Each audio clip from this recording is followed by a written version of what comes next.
Hello friends, তো আমি আজকে ব্রেড বাটার চিজ স্যান্ডউইচ বানাচ্ছিলাম। সো আমার ক্রেভিংস হলো হঠাৎ সন্ধ্যের সময় যে একটু স্ন্যাক্স হয়ে যায়। এমনি রেগুলারলি আমি অ্যাভয়েড করি, একেবারে ডাইরেক্ট ডিনারে ফোকাস করি। বাট আজকে আমার কিছু একটা মন হলো যে একটু খাওয়া যায়। সো আমি বানাতে শুরু করে নিলাম, বেশি আর কথা বাড়াবো না। তারপরে আমি আস্তে আস্তে বানাতে থাকলাম, তোমরা ভিডিওটাতে দেখতে পাবে স্টার্ট থেকে এন্ড অবধি।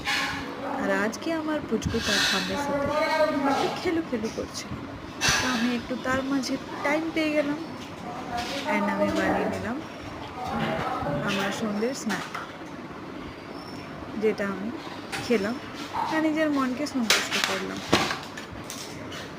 সো তোমরা ভিডিওটা ভালো লাগলে লাইক অ্যান্ড সাবস্ক্রাইব করে দিও আর বেল আইকনটা প্রেস করে দিও for new notifications. So next video আমি আমার পুচকুকে নিয়ে করব।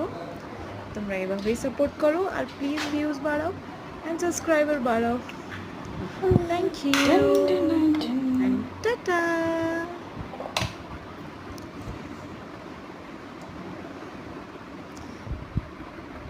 কেমন লাগলো স্যান্ডউইচটা সেটাও প্লিজ কমেন্টে জানিও।